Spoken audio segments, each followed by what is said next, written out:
EnglishTim here. I'm continuing my Ultimate Fighting Guide, and this part is covering how to find targets and then how to scout them successfully and get what you need out of the battle. So, how do you find the right target, and what do you do once you've found something you think's a potential target? He will win who knows when to fight and when not to fight. Sun Tzu, he has a lot of good stuff, so I think this is really applicable here. Now, first up, when you're trying to find a city to attack, for example, then I like to use the territory map. So for newer players, you may not have come across this, but the territory map can help you identify where the different alliances are. It's quite easy to find. So if you go into your account, click on here to go onto the main map, and then there's a scroll here. The scroll will allow you to first up to see the standard map, the sort of land map, and it will show you where all of your teammates are scattered around in whichever kingdom you are in. However, there's a more useful map for fighting on kingdom raids, certainly, where you can click here and it will show you all the territory boundaries. Now this is really important. It also shows you comparative to the middle. Most of the big players will hang out around the middle, so all the big, most active alliances. So if you're looking for big active alliances to take on, start by looking near the middle. If you're looking for smaller farms to go after, so you're looking for resources rather than troops, then you probably want to go further away, and then you can start moving towards the edges of the map, and it'll allow you to identify where there are alliances, smaller alliances, and that's a good place to go for when you're hitting farms instead of going after the big boys.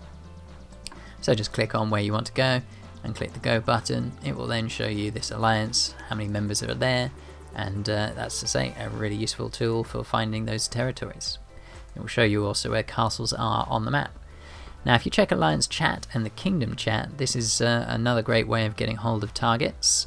Now people will often post when there's a huge player turning up to say, hey, there's a big player, somebody needs to deal with it, but they may post for smaller ones, so it depends what you're looking for. So some people will post a little player that's too small for them to be worth making a journey, so if you're looking for small players, that can work, as well as if you're looking for big players. So keep an eye on that chat. So you can just go down, click on the chat here, and you have the Kingdom Chat and the Alliance Chat, so check it out. Somebody may post some coordinates, so just click on them and it will take you to there, and you'll be able to see if that's a target for you.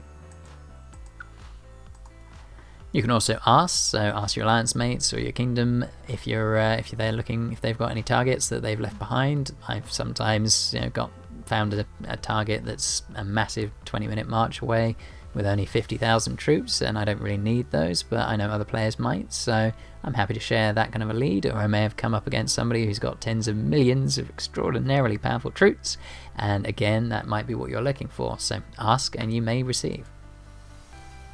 Finally, you can always random teleport and cross your fingers. You might come up trumps and land somewhere that's really good. So just go to your items and you can get hold of these random teleports and just keep jumping around until you find something, and you might get lucky. So before you teleport into an area, if you're not using the random teleport approach, you want to just check out, see what's around, make sure you're not jumping into a hornet's nest. So check and see first up what's the stronghold levels around there.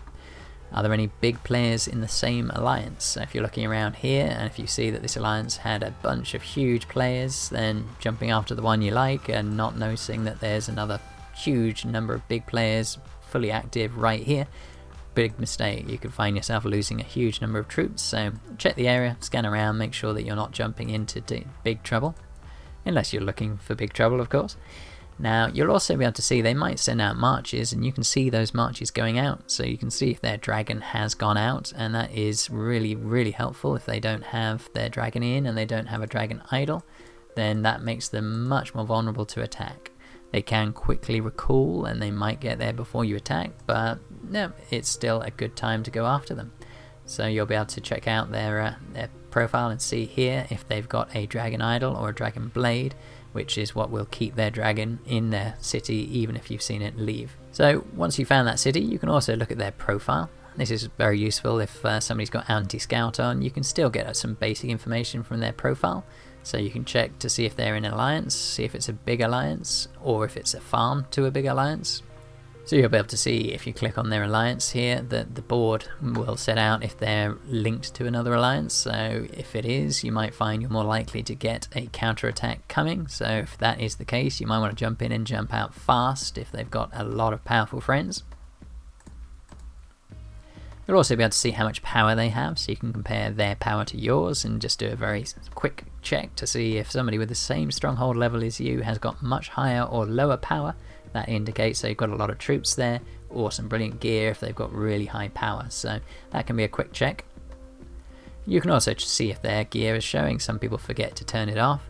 It's very easy to turn it off, but it's actually on by default. So if you go to your Lord and to the cog here,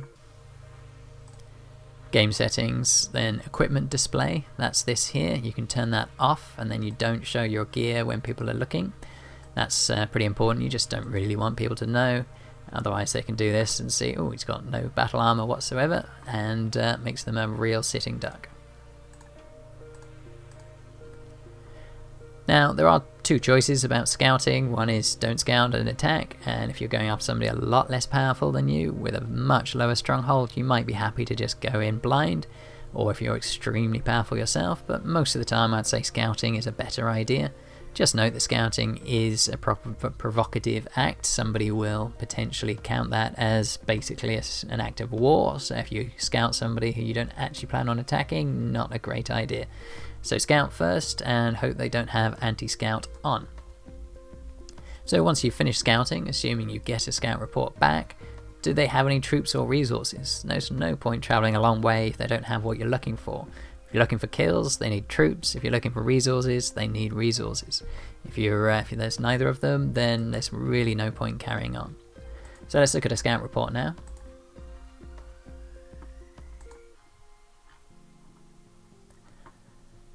So you'll be able to see the resources here. Just as a note, the resources on the right are free for taking, whatever happens. The ones on the left, they will be protected by the storehouse, but only up to the storehouse limits. So if there's loads of resources, way more than their storehouse can protect, then you will be able to claim any of those resources above those limits.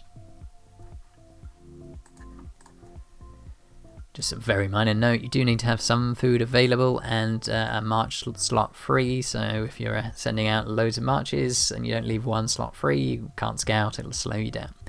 Now, how many troops are you coming up against, and what troop tier? Now this is really important, that if you're coming up against, if this number is absolutely huge, but the tier of troops is much lower than yours, if you've got T11 troops and you're only looking at T5s, T6s, they might have 1 million of them. However, those are not going to fight anywhere near as effectively as your T11s, so that's a pretty good sign that that's a good target. Now, one thing a lot of people will miss is they'll just look at the troop tiers, the number of troops, and decide whether to attack. But troop types, do they have a good mix of troops? This is really easy to miss. Now, you might find that if you're scouting someone that they've got no infantry at all. A few times I've come up against hundreds of thousands of crossbowmen and cavalrymen and virtually no infantry at all. Normally you might find that that number of troops is way more than you can take, but if they've got no infantry, that infantry protects their bowmen, protects their cavalry from you and being able to directly attack them. So if they've not got a great, good balanced mix, then that makes them a much easier target. And at the side you may also see siege. Siege fight very poorly against normal troops, so they are actually not very helpful, and therefore if they've got a big percentage of siege to other troops, again that makes them much easier prey. Now this is the biggie. I put it in red and bold because it's so easy to miss. I've done it myself, I'm sure you'll do it yourselves at some point. But when you're looking through a report, you have to keep scanning right to the bottom of the report. You need to go past all of these troops, and right here you'll see the reinforcement section. Really important. Somebody could have a vast number of reinforcements in their city which you completely missed, and that could totally blow your attack and lose you a huge number of troops. You can also see their stats compared to yours. Now this really depends on how high your scout level is in your lookout tower, in your watchtower. So the higher it is, the better the information you'll get. Now you can check out all their individual stats there and do a benefit comparison. This is much quicker for me for checking out whether you're got the better of them or not. Equipment's one of the big ticket ones, so definitely make sure to check and see if you've generally got better stats. This can be giving you a pretty good idea of what you're likely to do once you get the attack started. So, I am EnglishTim, thank you for watching. If you're enjoying my content, please do click on that subscribe button and click that like button. If you want any comments, please set them out down below. Otherwise, you can send me more detailed questions with screenshots and the like on Discord, and I am EnglishTim #2230.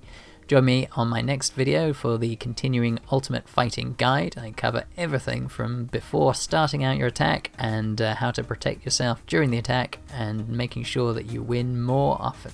So I look forward to you joining me on my next video. King of Avalon, play now.